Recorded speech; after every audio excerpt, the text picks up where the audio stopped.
The most common fairy tale creature, well, perhaps trolls. I think trolls and all the sort of creatures connected with the forest. So there's the troll and also the a creature called the skogsrå, the rå of the forest, which is a female character that is usually seen by lonely lumberjacks or people making charcoal. There's this great story about a woman. Her husband has been working in the forest for all his life, and he's died and left her with 5 children, and she's crying.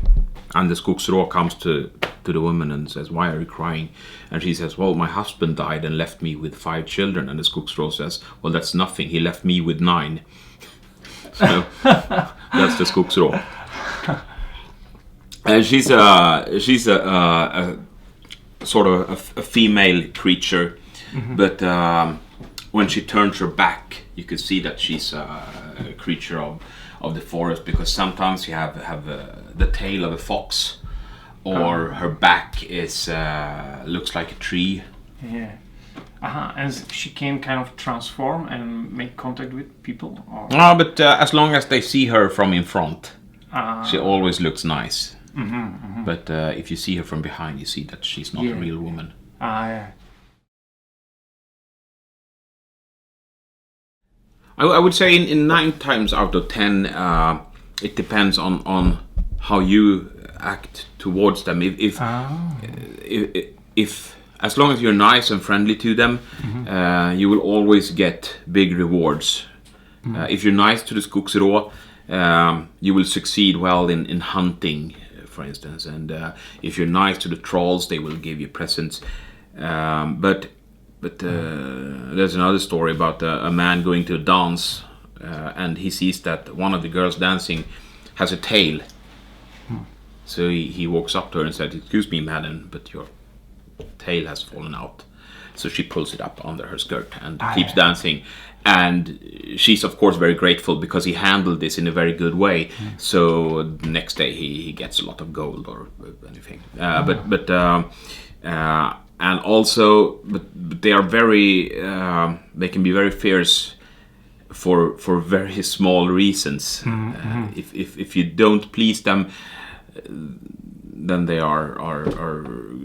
can be really dangerous. And you don't really know what doesn't please them. It can be anything, like maybe you cross. Maybe you build a house in the wrong place, or you cut down the wrong tree. So there are a lot of ceremonies concerning this. People are very, at least in the old days, people were very concerned about where did the fairy folk walk, where were their paths. You don't build stuff there, and even today, some people talk to the trees that they're going to cut down and say, "Excuse me, I need this tree because I'm going to build a boat, or I'm going to need firewood or whatever. So I'm going to cut down this tree now." And then it's usually okay. And I saw, like in Sweden, people have so much respect towards nature. You see the forest everywhere, even in the city. Could it be also because of the fairy beings? Like they respect, in old days they respected them, and somehow it's still alive? Or I don't know. I mean, the belief in these forest creatures are still strong in Sweden. People believe in them. Maybe not in the big cities. They believe in other stuff here, but I mean all the old stories about how you could be abducted by trolls have now changed to how you can be abducted by aliens. It's the same stories, but told in a different way, because in the old times, I mean the forest was this big never-ending place filled with unknown stuff, and now people think, oh well, it's just a forest, we know about it, but the space, it's so big and we don't understand it and full of mystical stuff. So the stories have just changed. But I think in a place like Scandinavia, we haven't had big cities really for more than 200 years here. Of course we have cities, but not in the way we have now. I mean, it's just the last 100 years that most people live in cities, and before that, most of the people lived in the countryside. So I think the respect for growing things and trees and things are very deeply imprinted in people in Scandinavia. When we talk about trees and nature, do you know something also about the tree of life? We heard about tree of life. Yggdrasil. Yeah, not the Kabbalistic one, but the Viking one. Yeah, Viking one. Yeah. Because when we went to Helge yesterday, there was a cult area there, and then there was a trident, a stone formation in the ground, and according to the kind of poster there, this trident was symbolizing the roots of Yggdrasil. Yeah, maybe. Well, the fact is, no one really knows so much about Viking Age beliefs. Most of what we know is based on writings from the 13th century. So it's hard to tell. But as far as we can tell, the Yggdrasil is a sort of like the Kabbalistic tree of life. Yggdrasil is sort of a sketch of the world. It's not. I don't think that people. It's not a real tree. No, it's not. I don't think that people ever really believed that we were living on a branch, on a tree. Yeah. It's more like a way of understanding the world, just like the Kabbalistic tree of life, where you have all the elements of the universe in one tree, and the same thing applies to Yggdrasil. Everything is in there, and everything can be explained. So Yggdrasil is sort of a map that looks like a tree, where you can find everything. Life is there, death is there, and also it's a sort of a hierarchy where the gods are over us, and death is under us. And deep down there's the dragon gnawing on the roots of the tree, so it will eventually fall and the world will end. And then a new tree will sprout. So I don't know. I mean, there's I'm sure there's Christians today that thinks that God is a bearded old man sitting on a cloud, that we could maybe spot him. Yeah. But most Christians, I don't think, really thinks that. But so maybe some Vikings thought that we were really living in a tree. But it's more like a sketch of the entire universe. Yeah. But I wonder about the trolls. Are they always ugly according to humans? No. Sometimes they are confused with humans. But there are usually they are described as ugly. You know, we have this concept of it's called bortbyting. I think changeling is the word in English, where the trolls sneak in at night and they leave the troll baby and they steal the human baby and raise it as a troll. And so those are quite horrible stories, because probably it's a way for people to explain having a disabled child, maybe a Down syndrome child that looks a bit strange and acts a bit strange. So they say, this is a troll. And the idea was to really mistreat these children, hit them a lot and never give them enough food. So in the end, the trolls will come and take their child back and leave and give the human child back. So it's kind of horrible. It's horrible. But I mean, there are also stories where trolls look just like people. And which do you like most, of you personally? Depends. I'm what I like.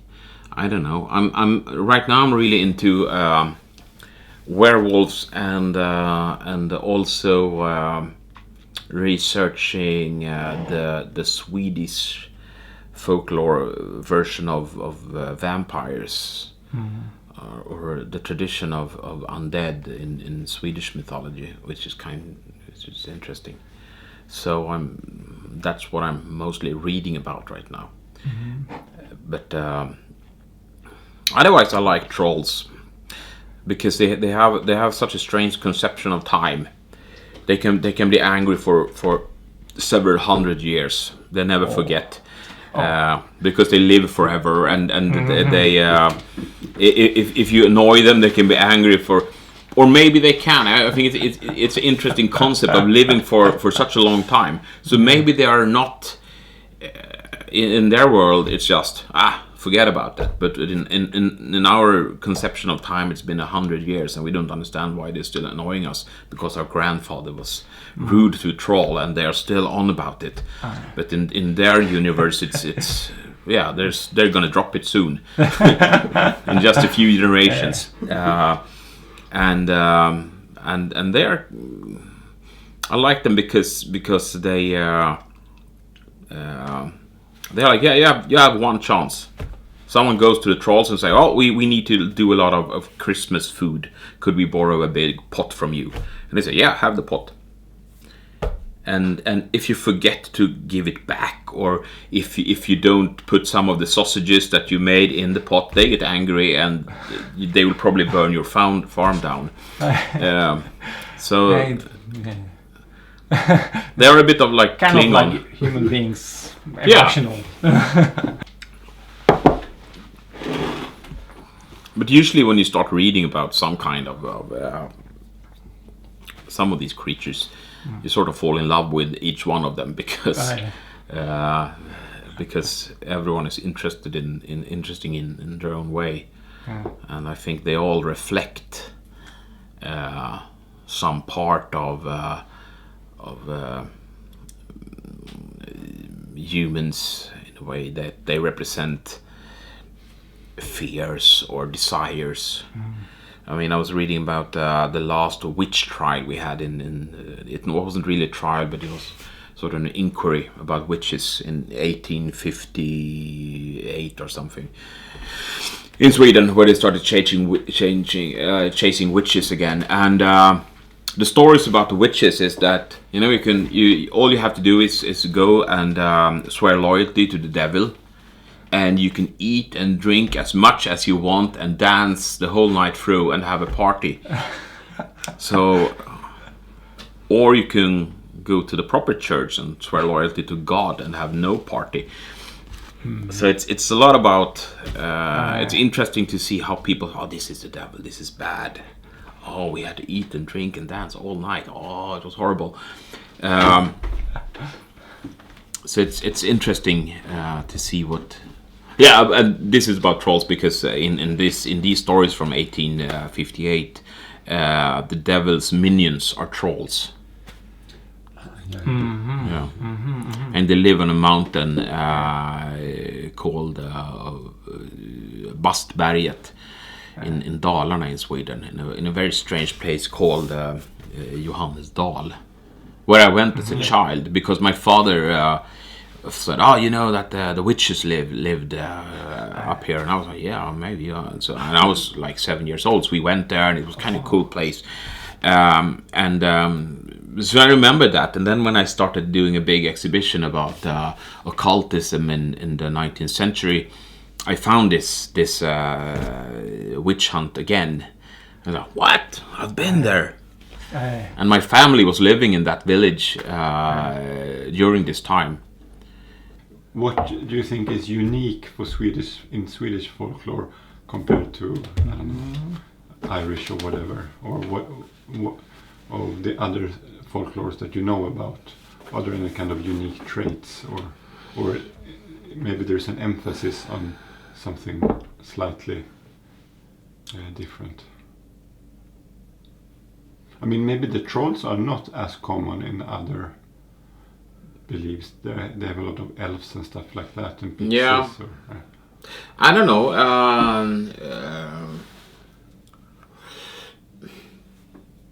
I think that most European folklore is very similar. You could find always creatures that have a lot in common. In like there's werewolves in Ireland, and there's trolls, and there's small people living underground. They call different things, but I find that if you want to find big differences, you have to travel further. I remember when we were working with a folklore project with South Africa, and we tried to figure out what the differences were there. One interesting thing there was that in Africa, the solution to all the problems was to move on. Whenever you had a problem, leave. And in Sweden and Scandinavia, when you have a problem, stay. So in Scandinavian folklore and folk tales, which is very different, but then you go inwards to your family, to yourself. And in other parts of the world, the solution is leave, go find something else. So that's interesting. But other than that, it's the strange thing about Swedish folklore is I think the big there's been a mishmash of Christian beliefs and old folklore. I read about a magician that they said that he was so great because he know both the names of all the angels and also the names of all the spirits on the mountain. So he know of both these. And in many parts of Sweden, there's this sort of root myth that all these creatures that live in the forest and the streams, that they are descendants of, or they are actually the angels that was thrown out of heaven together with Lucifer. So when Lucifer was thrown to the ground with all the angels that landed in the mountains, they became giants, and those who fell in the forest became trolls, and those who fell in the lake became bäckahästar or näcken, and some became the skogsrå. So the angels have just turned wild and still live here. So in that way, it was okay in a Christian way to believe in trolls. He wasn't a heretic. It was just, well, it's God's angels, just the bad ones. So in that sense, so they said that Lucifer is really the king of all the creatures. So he's the fairy king, and all the rest of his servants. And you find a lot of these in Swedish mythology, also very close to Christendom. I mean, there's a tradition in Sweden that when you build a new church, you must bury a rooster alive on the eastern corner of the church. Wow. And when so then you have an undead creature that is supposed to guard the church, called the kyrkogårdsgrim. And when if you well, is that really Christian? Yeah, we've always done like this. Yeah, but and we have a rooster on top of our churches, not a cross. There's always a rooster. Yeah. And in some stories, there's also a rooster that in Viking tradition, there's a rooster that gives a signal on the warning signal when the world is about to end. So sitting in the top of Yggdrasil and trying to warn out, giving the signal. Well, today is the day. Now we're all gonna die. And this just in Sweden and Germany we have the roosters on the churches. But only here. Everyone else has a cross. But we think, well, a rooster. More useful. Yeah, and also the connection to the kyrkogårdsgrim. I don't know. But there are a lot of these quite strange traditions. Yeah. Still alive. Let's say if you want to be friends with these beings, because somehow maybe you believe that somehow they can help you, be useful, what would be the best way how to behave to them? Yeah, the same way people have done for 1,000 years, give them offerings. We still do that today in Sweden. Most people put out part of the Christmas food on Christmas Eve. put out a bowl of porridge. A lot of people do this, but no one knows really why. It's for Santa, but you did that before there was a Santa. Then you put it out because there was in Sweden Santa is called Tomten, and Tomte is also a very old creature that was supposed to the guardian spirit of the farm. So there was a Tomte living on every farm. That was sort of a mythical creature, a small bearded, angry gnome kind of creature. So you always put out food to him.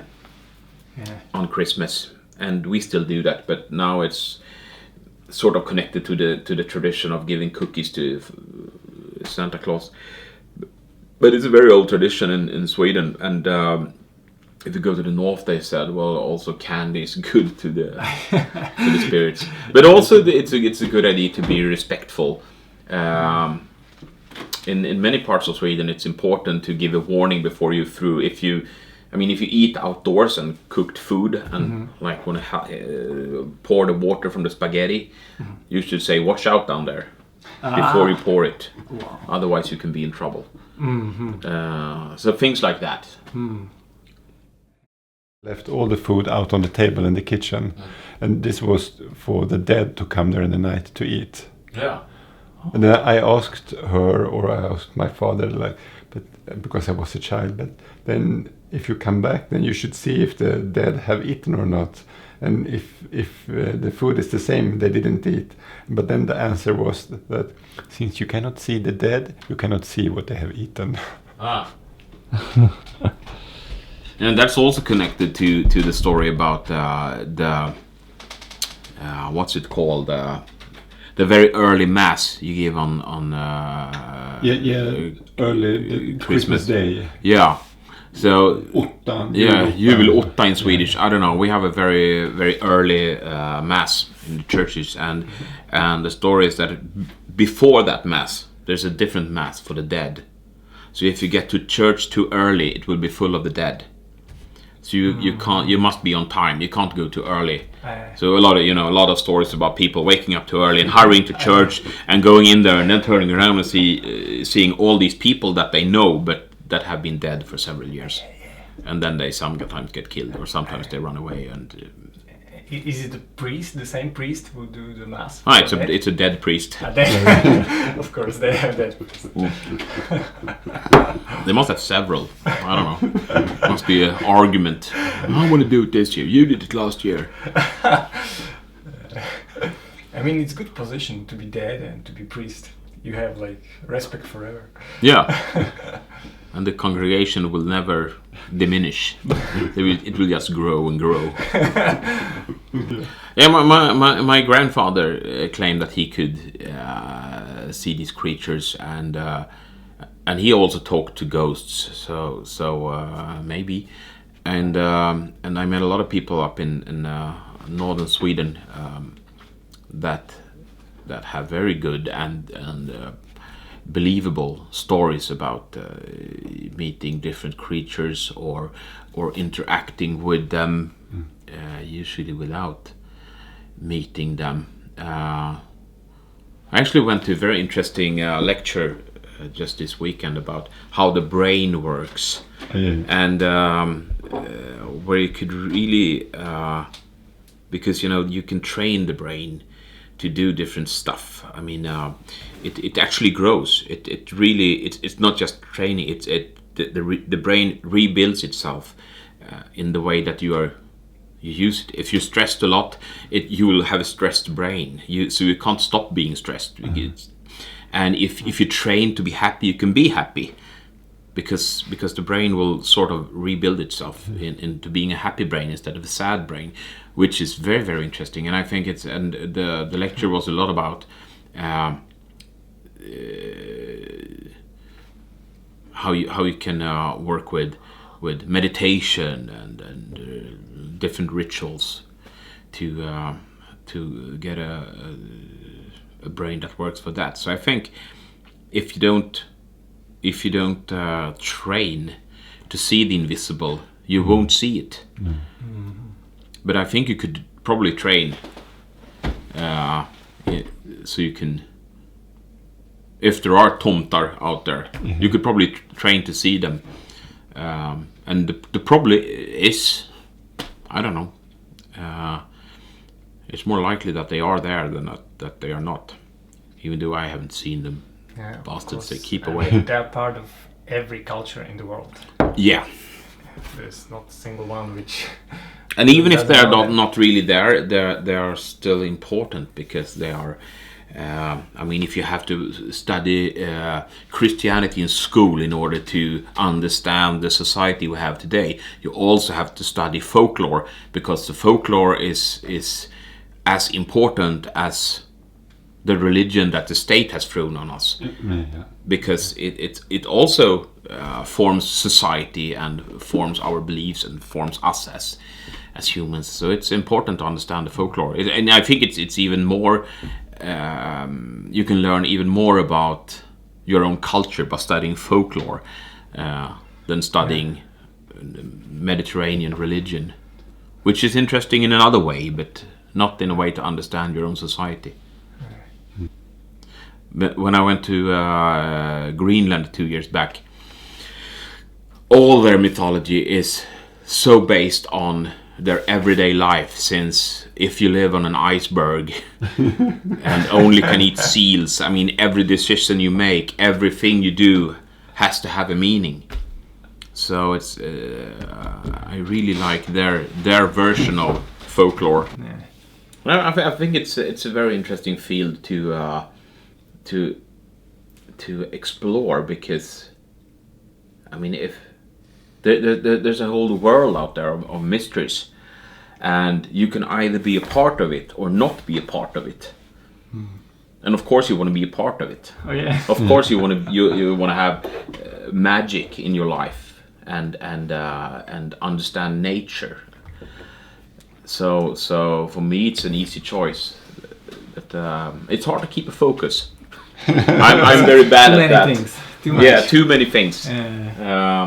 But when I work with my museum and with my exhibition, and I try to focus on that's why I'm working with Scandinavian undead, because if you turn it into if you try to study the entire world, lots of people before you have done it more better than you could ever do, and also I think it's interesting to start with your own culture. It's there that you can discover the most.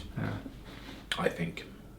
Yeah, walk around and take some pictures if you like. I mean, this monkey you have to put in the film. Monkey, yeah.